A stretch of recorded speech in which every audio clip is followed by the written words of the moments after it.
जय जय माई राधा कृष्ण माई जय जय माई राधा कृष्ण माई जय माई शिरडी साई माई। जय सद्गुरुनाथ महाराज की जय। जगत माधे राधे कृष्ण माई की जय। हर हर शंभो महादेवा। சத்குருநாதருடைய அருட்பெரும் கருணையினால் இப்போ நம்ம நிற்கிற இடம் ஹரித்வாரில் இருக்கக்கூடிய ரயில்வே ஜங்ஷன்.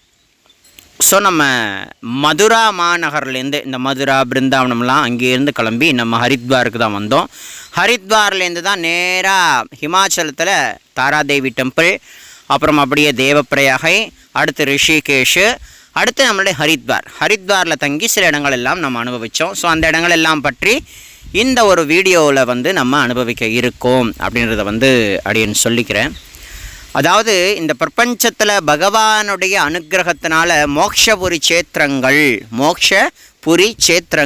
அப்படின்னு சொல்லக்கூடிய சேத்திரங்கள் 7 இருக்குது. அந்த 7ல் ஒரு சேத்திரம் தான் இந்த ஹரித்வார் அப்படின்னு சொல்லக்கூடிய சேத்திரம்.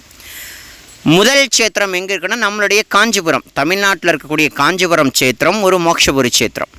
அடுத்ததாக காசி, அது ஒரு மோக்ஷபுரி சேத்திரம்.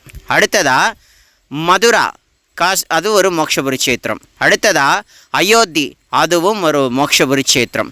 அடுத்ததாக துவாரகை இருக்குது, உஜ்ஜயினி இருக்குது, அடுத்து நம்மளுடைய ஹரித்வார். இப்போ நம்ம இருக்கிற சேத்திரம்தான் ஹரித்வார் சேத்திரம். ஹரித்வார் அப்படின்னாலே இறைவனின் நுழைவாயில் அப்படின்றது அர்த்தம். அது மட்டும் இல்லை, இறைவனுடைய திருவடியை அடையும் மார்க்கத்திற்கான ஒரு வழி. அதாவது இந்த ஹிமாச்சல போகிறதுக்கு அடிப்படையாக இருக்கக்கூடிய ஒரு இடம்தான் இந்த ஹரித்வார். ஹரித்வாரை தாண்டி தான் ரிஷிகேஷ்லேருந்து தான் அழகாக அமையக்கூடிய பாதை ஹிமாச்சலத்தினுடைய பாதை. இப்போ இந்த ட்ராவல்லையே ஒரு பெரிய பிரம்மாண்டமான பரமேஸ்வரனுடைய திருவுருவத்தை நீங்கள் பார்க்கலாம்.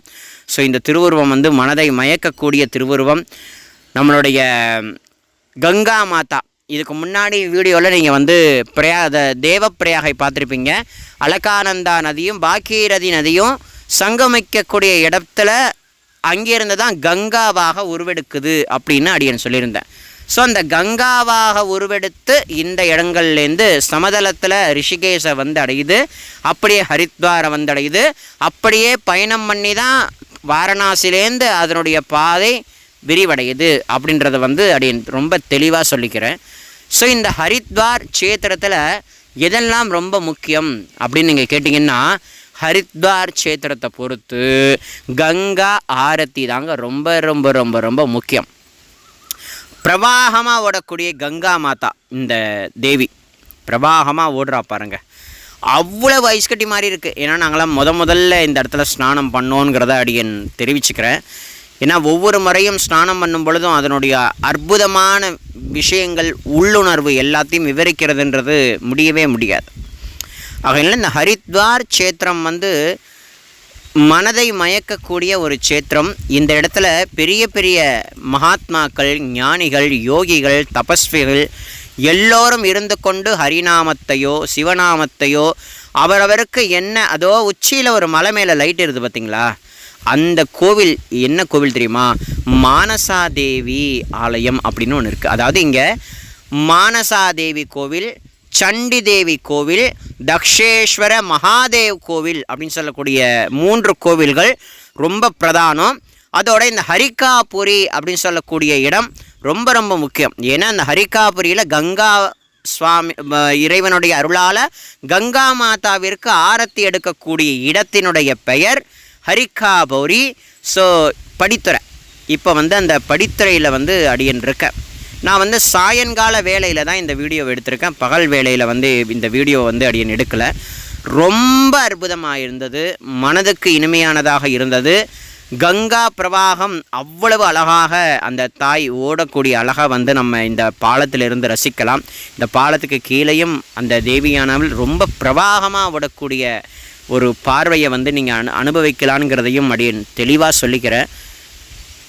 நான் உண்மையிலேயே குருநாதனுடைய அந்த அனுகிரகம் இந்த இடத்த நான் அடியன் பார்த்து ரசித்து இந்த நதியில் ஸ்நானம் செய்து புனிதமான கங்கால ஸ்நானம் பண்ணால் அத்தனை பாவங்களும் போகும்னு சொல்கிறாங்க இல்லையா? அது உணரக்கூடிய ஒரு அதி சுந்தரமான இடம். ஒரு முறை இதில் மூழ்கி எழுந்தால் உடலுடைய அந்த நிலை, மனதினுடைய நிலை அப்படியே ஒரு ஒரு உள்ளுணர்வை நீங்கள் தாராளமாக உணரலாம். அது ஸ்நானம் பண்ணும் பொழுது தான் அதனுடைய அந்த அந்த அர்த்தத்தையும் அந்த அந்த கிருபையையும் நீங்கள் உணர முடியுமே தவிர இந்த வீடியோவில் கங்கா பிரவாகமாக ஓடுறதை பார்க்கலாம், ரசிக்கலாம். ஆனால் ஸ்நானம் பண்ணினான் ஒழிய இதனுடைய அர்த்தத்தை நீங்கள் புரிஞ்சிக்க முடியுன்றதை அடியன் ரொம்ப தெளிவாக சொல்லிக்கிறேன். இப்போ ரொம்ப கிட்ட காட்டுறேன். அந்த கங்கா மாதா ஓடக்கூடிய அந்த அந்த அந்த நதியினுடைய பிரவாகத்தை அடியன் இப்போ ரொம்ப கிட்ட காட்டுறேன் உங்களுக்கு. ஸோ ரொம்ப நல்லா இருந்தது. இந்த புனிதமான ஹரித்வார் க்ஷேத்திரம் மோக்ஷபுரி க்ஷேத்திரம், மோட்சத்தை வழங்கக்கூடிய அதி உன்னதமான க்ஷேத்திரம் அப்படின்றத அடியன் சொல்லிக்கிறேன். இங்கே நிறையா திவ்யமான ஸ்தலங்கள்லாம் இங்கே இருக்குது. இந்த இந்த கங்கா கரையிலேயே படித்துறைகள்லேயே நிறையா விசேஷங்கள் உண்டு. அதையும் அடியன் ரொம்ப ஜோராக சொல்லிக்கிறேன். இதில் ஹரிகாபுரி அப்படின்னு சொல்லக்கூடிய படித்துறையில் தான் விஷ்ணு பகவானுடைய பாத சுவடுகள் பதித்ததாக நம்பப்படுது. அதனால் ஹரிகாபுரி அப்படின்னா அவருடைய திருவடி பதித்த இடம் அப்படின்னு நம்பப்படுது. அந்த இடத்துல தான் கங்கா மாதாவிற்கு ஆரத்தியை ரொம்ப அற்புதமான முறையில் எடுக்கிறதாகவும் சொல்லப்படுது அப்படின்றத அடியன் தெளிவாக சொல்லிக்கிறேன். இப்போ இந்த ஹரித்வார் மாநகரில் நம்ம எந்தெந்த கோவிலெல்லாம் பார்க்கலாம் அப்படின்னா, மானசாதேவி டெம்பிள், அதாவது பில்வா அப்படின்னு சொல்லக்கூடிய ஒரு பர்வதம் மலை. நீங்கள் கொஞ்சம் நேரத்துக்கு முன்னாடி நீங்கள் பார்த்துருப்பீங்க. இங்கே தத்தாத்ரேய சுவாமிக்கு ஆரத்தி நடக்குது. யார்? நம்மளுடைய தத்தாத்ரேய சுவாமிக்கு இங்கே ஆரத்தி நடக்கிறத நீங்கள் அனுபவிக்கலாம். ஸ்ரீ குருதேவா தத்த குருர் பிரம்மா குருர் விஷ்ணு குருர் தேவோ மகேஸ்வரः குருர் சாட்சாத் பரம் பிரம்மா தஸ்மை ஸ்ரீ குரவே நமஹ.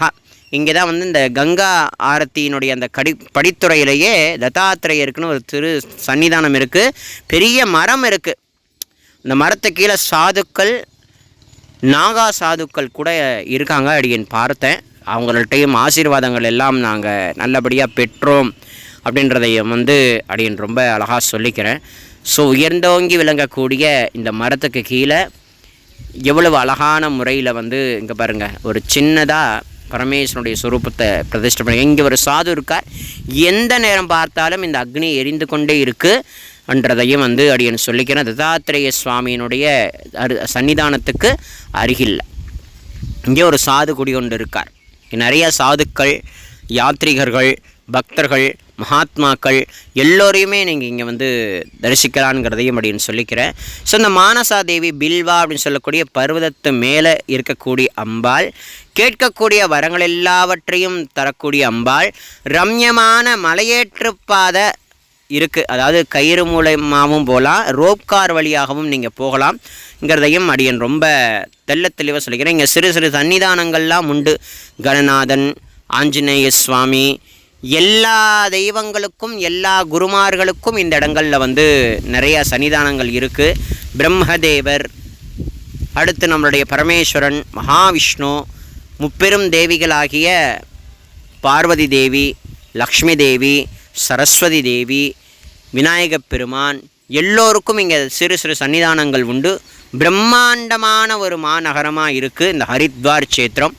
ஹரித்வார் க்ஷேத்திரமே ஹரித்வார், அந்த பகவானை அடையிறதுக்கான மார்க்கத்தின் பாதைத்திற்கான இடம் இந்த ஹரித்வார்.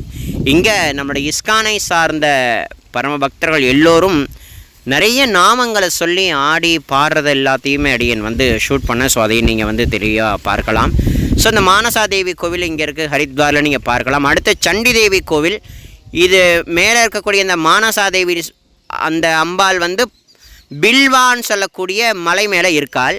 இந்த சண்டி தேவின்னு சொல்லக்கூடிய அம்பாள் நீல் பர்வதம் அப்படின்னு சொல்லக்கூடிய பர்வதத்து மேலேயும் இருக்காளாம்.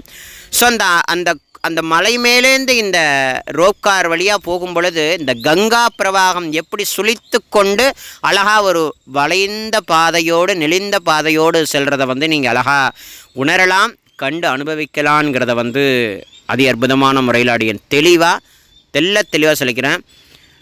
அது மட்டும் இல்லை, இங்கே இன்னொரு புகழ்பெற்ற ஒரு கோவில் இருக்குது. என்னென்னா, தக்ஷன் இருக்கார் இல்லையா, தக்ஷன் அவர் ஒரு ராஜா தானே, யாகம் பண்ணார் தெரியுமா, தக்ஷ யாகம். அங்கே தானே சதிதேவி வந்து என்னுடைய வீட்டுக்காரரான பரமேஸ்வரனை அழைக்காமல் நீ ஏன்பா இந்த மாதிரி பண்ணுறேன்னு வாதம் செய்து கடைசியில் அந்த இடத்துல தன்னுடைய உயிரை தியாகம் செய்தால் பிறகு பகவானுக்கு பரமேஸ்வரனுக்கு கோபம் வந்தது. அந்த தக்ஷ யாகத்தை அழித்தார். அதோட சதிதேவியை அழைத்து கொண்டு தோளில் தூக்கி கொண்டு போகும் பொழுது நம்மளுடைய மகாவிஷ்ணு தன்னுடைய சுதர்சன சக்கரத்தை ஏகும் பொழுது அந்த அம்பாளுடைய ஒவ்வொரு பாகங்களும் இந்த தேசத்தில் விழுந்ததாகவும் அது 51 சக்தி பீடங்களாக மாறியதாகவும் நம்ம படிச்சிருப்போம் இல்லையா. அந்த இடம் இங்கே தாங்க இருக்குது. தக்ஷேஸ்வர மகாதேவ் ஆலயம்னு சொல்லக்கூடிய ஆலயம் இங்கே தான் இருக்குது. ஸோ இது இப்போ நீங்கள் பார்க்கக்கூடிய காட்சி இஸ்கான் ஆலயத்தைச் சேர்ந்த பக்தர்கள் ஹரே ராம ராம ராம ஹரே ஹரே, ஹரே கிருஷ்ண கிருஷ்ண கிருஷ்ண ஹரே ஹரே, ஹரே ராம ராம ராம ஹரே ஹரே, ஹரே கிருஷ்ண கிருஷ்ண கிருஷ்ண ஹரே ஹரே, ஹரே ராம ராம ராம ஹரே ஹரே, ஹரே கிருஷ்ண கிருஷ்ண கிருஷ்ண ஹரே ஹரே, ஹரே ராம ராம ராம ஹரே ஹரே, ஹரே கிருஷ்ண கிருஷ்ண கிருஷ்ண ஹரே ஹரே, ஹரே ராம ராம ராம ஹரே ஹரே, ஹரே கிருஷ்ண கிருஷ்ண கிருஷ்ண ஹரே ஹரேன்னு சொல்லக்கூடிய மங்களமான மகாமந்திரத்தை சொல்ல சொல்ல சொல்ல சொல்ல எல்லோரும் ஆடி பாடி உற்சாகத்தை வந்து நீங்கள் இந்த பதிவு மூலமாக பார்த்துருப்பீர்கள்ன்றதை வந்து அடியின் உணர்கிறேன். ஸோ இங்கே ரொம்ப விசேஷமான இங்கே வந்து நிறையா தர்ப்பணங்கள்லாம் கொடுக்கறது வழக்கம். நிறையா பண்டிட்லாம் இந்த நேரம் இப்போ அடி நிற்கிற நேரம் வந்து இரவு 8 மணி. ஸோ இந்த நேரத்தில் கூட பிண்டம் தானம் பண்ணலாம் அப்படிலாம் கூட்டுறாங்க. பட் ஆனால் நான் போகலை. ஏன்னா அது பகல் நேரத்தில் உச்சி வெயிலுக்கு முன்னாடி கொடுக்கறது வழக்கங்கிறது நம்ம தமிழ்நாட்டில் சொல்லுவாங்க. ஆனால் இங்கே முறை எப்படின்னு எனக்கு சரியாக தெரியல, அதனால் நான் போகலை. அதேமாதிரி இங்கே கங்கா ஆரத்திக்கு நீங்களே வந்து தீபங்களை ஏற்றி இந்த கங்கா பிரவாகத்தில் வந்து சமர்ப்பணம் பண்ணலாம். ஸோ இந்த இடத்துல பிரவாகமாக ஓடக்கூடியது வந்து ஒரு பாதையை அடித்து மறுபாதை வழியாக இந்த தீர்த்தத்தை வந்து விட்டுருக்காங்க. எதுக்குன்னா பக்தர்கள் குளிக்கணும் அப்படின்றதுக்காகவே இந்த பாதையை தனியாக ஒதுக்கி கொடுத்துருக்காங்கங்கிறதையும் வந்து ரொம்ப தெளிவாக அப்படின்னு வந்து சொல்லிக்கிறேன். ஸோ இதை நீங்கள் பார்க்கலாம், அனுபவிக்கலான்ங்கிறதையும் அதி அற்புதமான முறையில் சொல்கிறேன். பகல் நேரத்தில் இந்த இடத்த வீடியோ எடுத்திருந்தால் ரொம்ப அட்டகாசமாக இருந்திருக்கும். ஆனால் எங்களுக்கு அந்த வாய்ப்பு சரியாக கிடைக்கல. அதனால் எங்களுக்கு தெய்வம் என்ன கிருபை பண்ணிச்சோ, குருநாதன் என்ன கிருபை பண்ணாரோ அதை வைத்து கொண்டு தான் நாங்கள் இதெல்லாம் அனுபவித்தோம். நாங்கள் அனுபவித்ததை அப்படியே உங்களுக்கு பிரசாதமாக இந்த வீடியோ பதிவு மூலமாக அடியன் வந்து முழு மனதோடு பக்தி ரீதியாக ஒரு வீடியோவாக இல்லாமல் இதை வந்து ஒரு பிரசாதமாக அடியன் வந்து தரேன். ஸோ இந்த பிரசாதத்தை நீங்கள் எல்லாரும் ஏற்றுக்கொள்ளணுங்கிறதையும் அதி விருப்பத்தோடு தெரிவிச்சுக்கிறேன். ஸோ இது மாதிரி இடங்களுக்கெல்லாம் நம்ம மனுஷ ஜென்மா எடுத்திருக்கோம். எங்களுடைய இந்த புனிதமான ராமேஸ்வரம், காசி, கயா, அலகாபாத்து, அடுத்து அயோத்தி, அடுத்து மதுரா, பிருந்தாவனம், கோகுலம், கோவர்தனம் முடித்து கொண்டு இந்த ஹரித்வார், ரிஷிகேஷ், தேவப்பிரயாகை, தாரி தேவி டெம்பிள் ஒரே யாத்திரையில் இவ்வளவு இடங்களையும் பார்க்கும்படியான ஒரு பரம கிருப்பையை வந்து குருநாதனும் தெய்வமும் கொடுத்துச்சு. ஸோ இந்த வீடியோ நீங்கள் பார்க்கக்கூடிய பக்தர் நீங்கள் புதியதாக இருக்கீங்கன்னா நம்ம சேனலில் பிளேலிஸ்ட்டில் போங்க. ஷிரடி டு ஹிமாலயா யாத்திரை அப்படின்ற ஒரு டாபிக் இருக்கும், போய் உள்ளே பாருங்கள். இது வரைக்கும் இருக்கக்கூடிய எல்லா சேத்திரங்களையும் எல்லா விவரங்களையும் அடியன் ரொம்ப தெளிவாக அடியன் கொடுத்துருக்கேன். ஸோ நீங்கள் நல்லபடியாக அனுபவிக்கலாம். ராமேஸ்வரத்தில் தொடங்கின இந்த யாத்திரை ஹரித்வாரில் முடிஞ்சிருக்கு. ஹிமாச்சலம் வரைக்கும் போய் ரிட்டன் ஆகி இந்த ஹரித்வாரில் முடித்து கொண்டு அதோட நேரம் கிளம்பி ராமேஸ்வரத்தில் தான் இந்த யாத்திரையை வந்து சீரும் சிறப்புமான முறையில் அடியன் முடிக்கிறதா இருக்கேன் அப்படின்றத வந்து ரொம்ப தெளிவான ஹிருதயத்தோடு சொல்லிக்கிறேன். இதெல்லாம் பரம பாக்கியம் கிடைச்சதுக்கு. இங்கெல்லாம் அன்னதானத்துக்காகவே உட்காந்துருக்காங்க. ஸோ எல்லாருமே இங்கே ஓரமாக உட்காந்து இங்கே இருக்கக்கூடிய சுவாமிகள் நிறையா பேர் பக்த மண்டலிலாம் அன்னதானம் வழங்கக்கூடிய காட்சியையும் நீங்கள் பார்க்கலாம். இவர்கள் எல்லோரும் அப்படியே கீழே உட்கார முடியல, மழை பெஞ்சுது. நாங்கள் போன டைம் சரியான மழை பெஞ்சுது. ஆனாலும் இந்த மக்கள் எல்லாம் கூடி நின்று பிரசாதத்தை வாங்கி சாப்பிடக்கூடிய ஒரு அற்புதமான ஒரு காட்சிகள் எல்லாம் இந்த ஹரித்வார் கங்கா துறையில் இதெல்லாம் நடக்குதுன்றதையும் அப்படின்னு சொல்லிக்கிறேன். ஸோ இது நாள் வரைக்கும் இந்த மாதிரி யாத்திரையெல்லாம் பார்த்த அத்தனை பக்தர்களுக்கும் அடியனுடைய நமஸ்காரங்கள். மேற்கொண்டு இன்னும் நிறைய இடங்கள், நிறையா விஷயங்களை நம்ம சேனல் மூலமாக நிறைய பகிர்ந்துக்க உள்ளோம். நீங்கள் செய்ய வேண்டியதெல்லாம் ஒன்று தான், தொடர்ந்து பார்த்து கொண்டே வாருங்கள். எல்லாமல்ல சச்சிதானந்த சத்குருநாதனுடைய அனுகிரகமும், ஜெகத்மாதா அன்னை ராதா கிருஷ்ணமாயினுடைய அனுகிரகமும், காசி விஸ்வநாத சுவாமியினுடைய அனுகிரகமும், ஸ்ரீ ராமச்சந்திரமூர்த்தியினுடைய அனுகிரகமும், நம்மளுடைய ராதா ராணியினுடைய அனுகிரகமும், கண்ணபெருமானுடைய அனுகிரகமும், பரமேஸ்வரனுடைய அனுகிரகமும், தாராதேவியிட்டம் அந்த ஆலயத்தை வசிக்கக்கூடிய நம்மளுடைய அன்னையாகிய ஜெகத்மாதாவினுடைய அனுகிரகமும் எப்பொழுதும் கிடைக்கட்டும்ங்கிறத சொல்லி இந்த வீடியோ பதிவை அடியேன் முடிக்கிறேன். ஸோ இது நாள் வரைக்கும் பார்த்து வந்த அனைத்து பக்தர்களுக்கும் என் மனமார்ந்த நன்றிகள். எல்லோருக்கும் குருநாதனுடைய அனுகிரகம் கிடைக்கட்டும். ஓம் சாய்ராம். சச்சிதானந்த சத்குரு சாய்நாத் மகாராஜ் கி ஜெய். சாய்ராம்.